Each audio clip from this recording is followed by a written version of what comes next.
Bonjour à tous, donc je fais cette petite vidéo pour vous expliquer brièvement ce que c'est que le franc CFA, puisque depuis ce matin je vois que beaucoup en parlent mais certains ne savent vraiment pas ce que c'est, donc je vais juste éclairer votre lanterne, c'est mon instinct de prof qui refait surface, hein. Voilà, donc oui, il y a une polémique en fait qui se développe de plus en plus en Afrique. Les jeunes sont très révoltés, sont très remontés et donc du coup je vais faire aussi l'actualité. Kémy, un porte-parole en fait contre le franc CFA, a été arrêté et détenu dans une maison d'arrêt de Rebeu, ou c'est pas le nom, hein, Rebeu c'est le nom de la prison. Non. Et ce qui se passe, c'est que les gens ne comprennent pas pourquoi il a brûlé ce billet qui lui a valu en fait cette arrestation. Je vais vous expliquer ce que c'est que le franc CFA. Le franc CFA est une monnaie qui a été instaurée par la France coloniale, donc l'empire colonial français aux pays d'Afrique qu'il a colonisé. Donc c'est une monnaie qui est assez vieille. Auparavant, ce franc était appelé le franc des colonies françaises d'Afrique, franc CFA. Aujourd'hui, cette monnaie a pris un autre nom qui prend un autre sens, donc du coup c'est franc de la coopération financière d'Afrique. Je vous explique le concept du franc CFA. Donc, disons que je suis l'Afrique, que j'ai un partenaire en fait commercial qui est les États-Unis, et que là se trouve la France. Donc, je suis l'Afrique. Je vends, disons, une tonne d'or aux États-Unis. Donc, cette tonne d'or me rapporterait, disons, 1 milliard d'euros. Donc, une tonne, 1 milliard d'euros. Je suis l'Afrique, les États-Unis sont là, nous sommes partenaires commerciaux. On fait un échange. La France, ça n'a strictement rien à voir avec ça. On est adulte, on fait ce qu'on veut. Normalement. Je vends ma tonne d'or aux États-Unis qui me reverse 1 milliard d'euros. Sauf que les 1 milliard d'euros, je ne pourrais pas les toucher puisque c'est la France qui a le droit de recevoir tout échange commercial qui est fait entre l'Afrique, les deux zones de franc CFA d'Afrique. Donc la première c'est l'UEMOA et la deuxième, je vous le dis rapidement, l'UEMOA et la CEMAC. Donc du coup ce sont les deux zones CFA d'Afrique, gérées par deux banques africaines. Donc moi, au lieu que les 1 milliard me soient versés à moi, à mes deux banques, à mes caisses, là, tous les 1 milliard sont versés à la France. La France agit comme un père tout puissant, en fait, qui gère les finances de la zone franc CFA. Sur ces 1 milliard, la Banque de France va décider de la somme qu'elle voudra bien me reverser. Oui, je sais, même si c'est moi qui ai produit l'or, même si c'est moi qui ai produit, qui ai cherché le partenaire commercial, c'est quand même à la France en fait de décider. Donc du coup, si elle veut me reverser 10 000 euros sur ces 1 milliard, elle est tout à fait libre de le faire. Je vous explique pourquoi. Donc, le contexte. La période coloniale, elle est terminée. La France entre en guerre contre les nazis, la Seconde Guerre mondiale, 39-45. La France, elle est extrêmement appauvrie. Il ne lui reste plus rien, sa population a diminué, il faut tout reconstruire. Comme par hasard, les pays d'Afrique décident quoi? Qu'ils veulent être indépendants. Sauf que ce sont les pays d'Afrique qui fournissent toutes les ressources, qu'elles soient minérales ou purement économiques, à la France. Donc du coup, la France, elle a peur. Elle a extrêmement peur, elle a les chocottes. Qu'est-ce qu'elle décide? Le général de Gaulle décide de donner l'indépendance. Enfin, quand on dit donner, non. Parce que, bon, les pays d'Afrique se sont vraiment battus, se sont sacrifiés pour leur indépendance. Le général de Gaulle concède bien à un compromis. Donc, du coup, le compromis, c'est quoi? On vous donne votre indépendance humaine, enfin, dans les faits, sur les papiers, vous êtes indépendant, mais économiquement, vous restez attaché et soumis à la France. Donc, la monnaie sera gérée par nous. Nous allons imprimer les billets, nous allons vous fournir les billets et toute transaction, tout échange financier fait par l'Afrique avec les autres pays du monde sera géré par la France. Donc, il faudra la légitimité et l'aval de la France pour pouvoir vivre économiquement. Vous me direz que c'est un peu bizarre. Non, c'est pas bizarre. C'est exactement ce qui se passe depuis la période des indépendances, des années 50, 60, période post-coloniale, je vous jure. Donc, depuis ça, la France, chaque année ponctionne comme ça, la Banque de France ponctionne comme ça à la zone, aux deux zones, francs CFA, plusieurs milliards d'euros par année. Cet argent, vous me direz que oui, elle la reverse à l'Afrique petit à petit, etc. Non, non, non, non, non, non, non, les gens, non, ne soyez pas naïfs quand même, bien sûr que non. Il faudrait que la France, elle vive, les Français doivent vivre, l'Europe doit vivre. Et on sait très bien que l'Afrique, c'est la pompe Afrique. N'est-ce pas? Ce qui se passe, c'est que la Banque de France a cette réserve.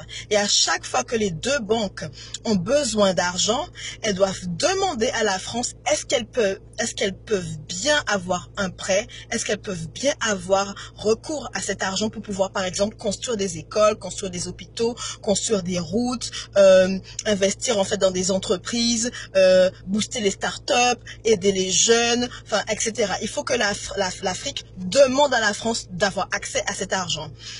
Parfois la France dit oui, parfois la France elle dit non. Franchement, elle dit clairement non, et quand c'est non, c'est non. Par la suite, vous me direz, mais pourquoi l'argent est là et où part cet argent? En fait, l'argent, il est réinjecté dans les caisses de la sécurité sociale française. L'argent est injecté dans toutes les banques françaises, parce que c'est la Banque de France qui gère. Et les prêts sont faits par qui? Par la Banque de France. D'où vient cet argent? Mais dans l'argent de l'Afrique, dans la réserve, en fait, que crée le franc CFA en France. Donc du coup, c'est plusieurs milliards et des milliards d'euros pendant des années. Vous imaginez combien ça fait et combien ça représente dans le développement de l'Afrique? Combien ça représente dans le développement en fait du peuple africain? Après, on nous dira, oui, mais la France a fait des dons. Mais les petits dons donnés comme ça par la France, c'est quelques centimes par rapport à la somme qu'elle a en réserve, qui appartiennent vraiment à l'Afrique. Comment justifier en fait de ce chantage? Ce que la France, elle fait, c'est qu'elle imprime les billets ici en France à chamalière. Donc, à chaque fois qu'il y a un stock de billets qui est imprimé, la France facture en fait à l'Afrique cette impression.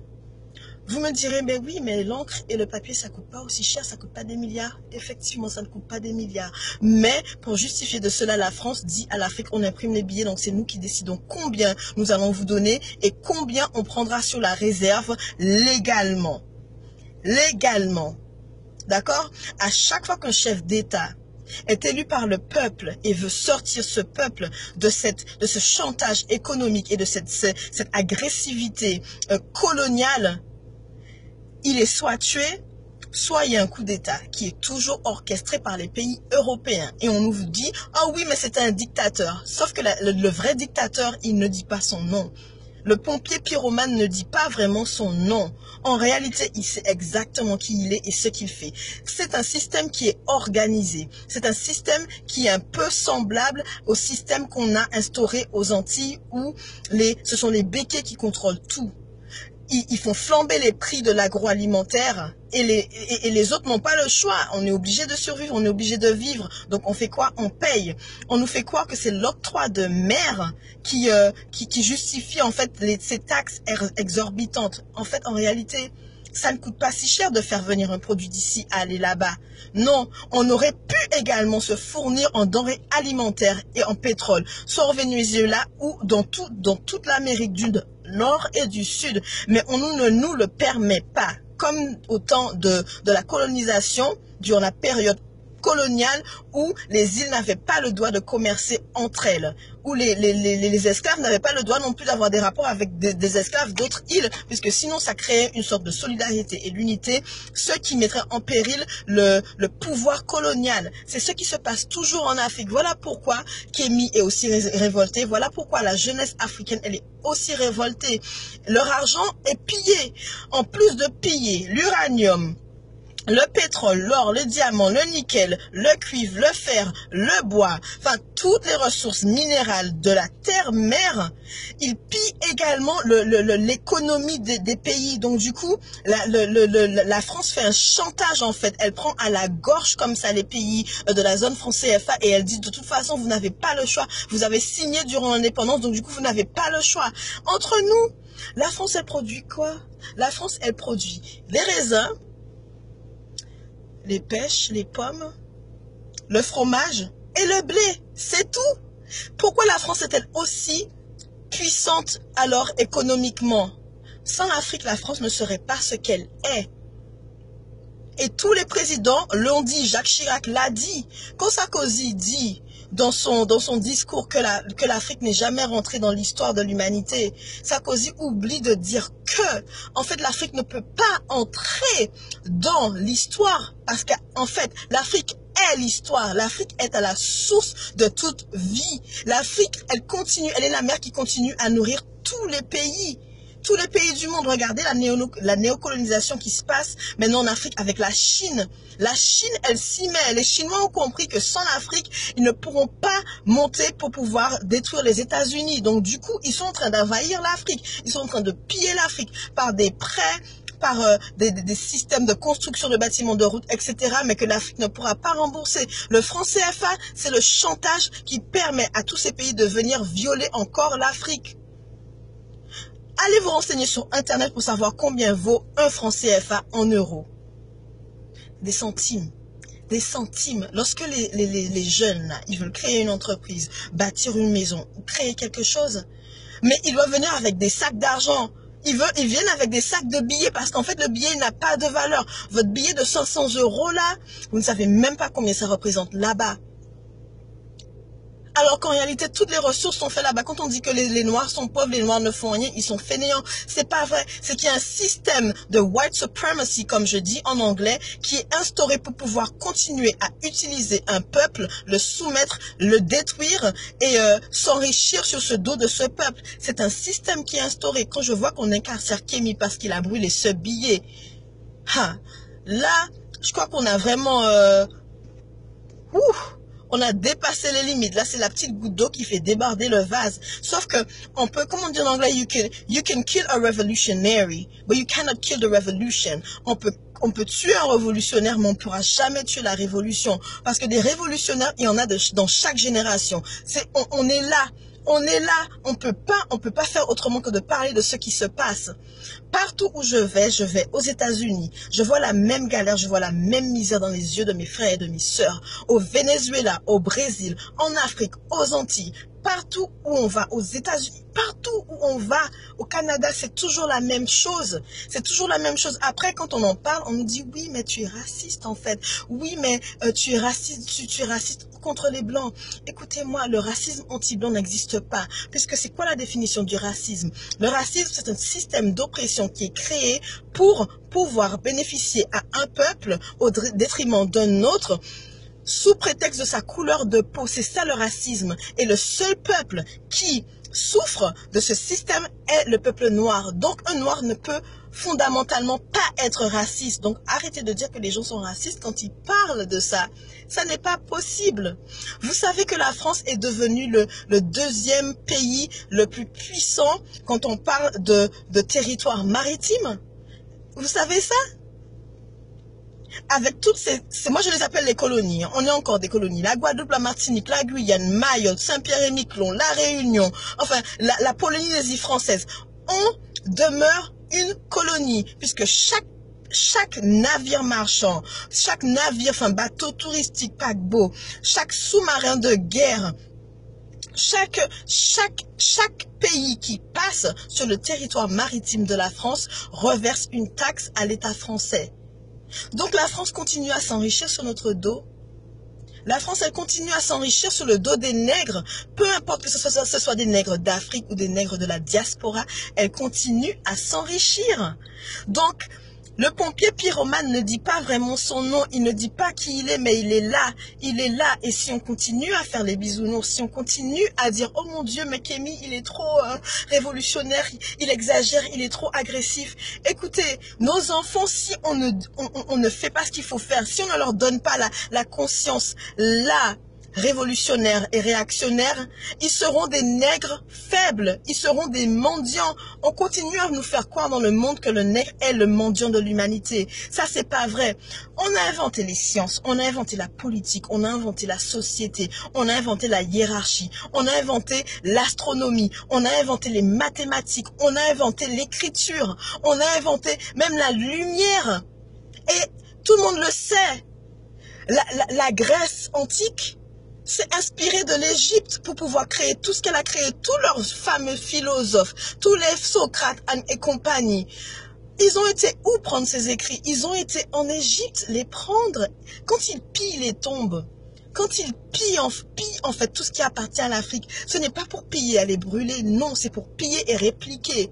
Alors quand on me fait un film qui s'appelle The Gods of Egypt et qu'on me met que des blancs dedans, j'ai envie de dire, hey les gars, really? Like, really? Do you really think that this shit is gonna get to my mind? Like, no, hell no. Qui d'autre qu'un noir pourrait résister à la chaleur qu'il fait en Afrique et en Égypte? Qui? Certainement pas les gods of Egypt white anyways. Donc, à un moment donné, il faut qu'on se réveille. Il faut qu'on se réveille. Lorsque vous ne savez pas, renseignez-vous. Il y a YouTube. Il y a toutes sortes de blogs en ligne. J'ai écrit un livre, Cœur hors café noir, qui parle de tout ça. C'est pas pour faire la guerre ou parler de choses qui fâchent. Non, c'est pour qu'on soit conscient qu'on est dans une sorte de guerre et qu'on n'a pas le choix. C'est pas qu'on nous laisse le choix, on nous laisse pas le choix. J'ai autre chose de faire de ma vie, d'avoir par exemple faire cette vidéo. Mais je me dis que mon peuple en a besoin parce qu'il a soif de connaissances mais qu'il sait pas et que les médias ne nous diront jamais, jamais, jamais la vérité. Jamais ne nous diront la vérité. Pourquoi est-ce que Kémy a brûlé ce billet? Parce que ce billet symbolise la servitude de son peuple. Ce billet, c'est ce qui symbolise le malheur en fait du peuple africain de la zone CFA. Ça représente encore les vestiges de la colonisation qui nous tiennent en fait dans les chaînes. Parce qu'ils sont enchaînés, mes frères et sœurs. Ils sont tous enchaînés là-bas. La jeunesse, elle veut faire quelque chose de sa vie. Elle veut arrêter d'avoir à traverser la Méditerranée, à se tuer, se noyer dans la Méditerranée pour venir ici chercher un CDI au SMIC. Ça fait pas de sens pour elle parce que là-bas, elle est au soleil.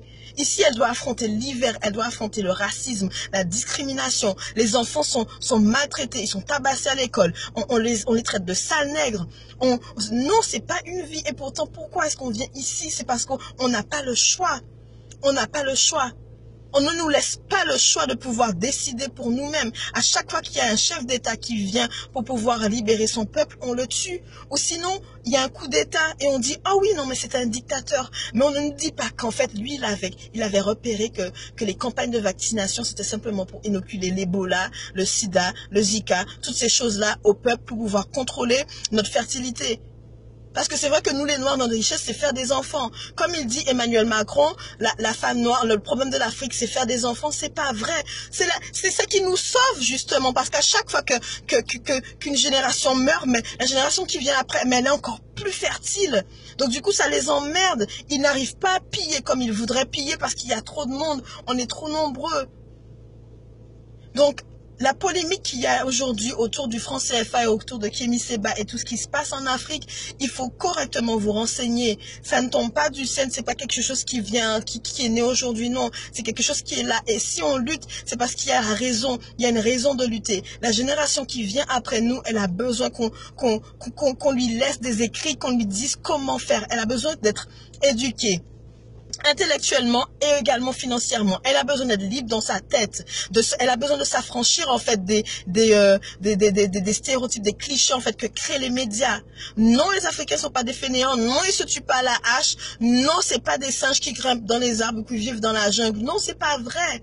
C'est pas vrai. Les Africains, nous les Noirs, on a bâti l'humanité. La femme noire a donné naissance à l'humanité et l'homme noir a construit l'humanité de ses propres mains. De ses propres mains, de sa propre force. Donc on arrête d'être les mendiants de l'humanité. On n'a jamais été des mendiants de l'humanité. Arrêtons de croire ce qu'on veut nous faire croire. Et si à chaque fois qu'on se lève et qu'on en parle, il y a cette répression, c'est que quelque part on dit la vérité. On dit la vérité. On dit la vérité. Comme dit Youssoufa, peut-être que le messager, il n'est pas bon, mais le message, il est véridique. Donc, ne regardez pas le messager et regardez le message. Parce que c'est même la Bible, elle dit que c'est la vérité qui vous affranchira. Et que manque de connaissances, un peuple périt. Et c'est vrai, notre peuple, il est en train de périr parce qu'il est en train de prendre les connaissances qu'on veut lui donner, en train de boire toutes les merdes qu'on lui verse dans le cerveau, et il ne cherche pas à savoir qui il est en réalité. La femme noire, c'est une reine, c'est une impératrice. L'homme noir, c'est un roi, c'est un empereur. L'enfant noir, c'est l'espoir, c'est l'avenir, en fait, de l'humanité. D'accord ? Renseignez-vous, cherchez à savoir, cherchez, arrêtez de passer des heures et des heures et des heures dans des téléphones à regarder les réseaux sociaux et toutes les merdes qui passent à la télé, les anges de je sais pas quoi, à Miami ou à Mexico ou à Marseille, je sais pas. Tout ça c'est fait pour vous abrutir là-haut. Et quand vous êtes abruti, la vérité elle arrive pas à votre cerveau. Et quand vous entendez la vérité, vous dites mais c'est quoi encore cette merde? C'est quoi encore cette théorie? Mais non. Non, et on vit dans un monde où c'est maintenant, ça va de plus en plus vite. L'univers est de notre côté, Dieu est de notre côté, c'est à nous maintenant de nous réveiller, de nous dire stop, fini, c'est fini. D'accord? Arrivé ici, je vois des Africains qui galèrent, mes frères galèrent pour un visa, alors que quand les Français, ils vont en Afrique, ils n'ont pas besoin de visa. Ils vont construire des maisons, ils approprient les meilleures terres, comme ils font en Guadeloupe, comme ils font en Martinique ou en Guyane, ils s'approprient les meilleurs endroits.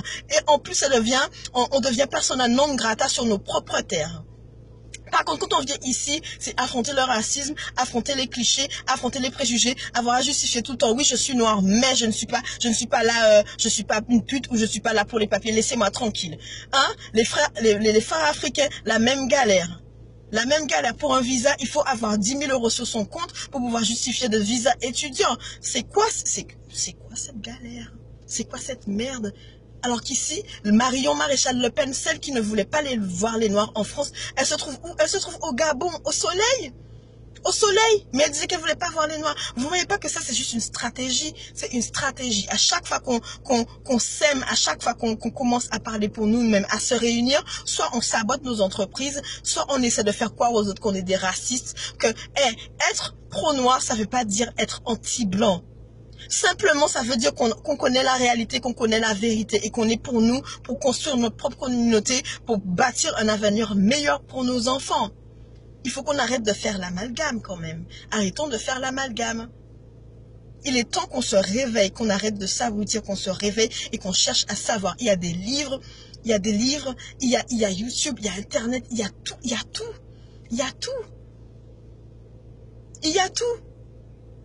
Alors, lorsque je vois des discours de pseudo-intellectuels qui parlent sur Internet, qui jugent, là, ça me fait rire. Aujourd'hui, j'ai pas cessé de rire, franchement. J'ai pas cessé de rire. Et je me suis sentie obligée de faire cette vidéo parce qu'il faut absolument que mon peuple sache que,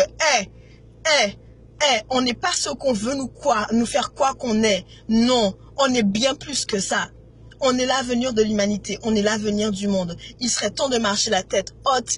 On est fiers de qui on est, on avance, on apprend aux enfants ce qu'ils devraient savoir. Pas ce que l'éducation nationale leur dit. J'étais censée être prof, j'ai arrêté.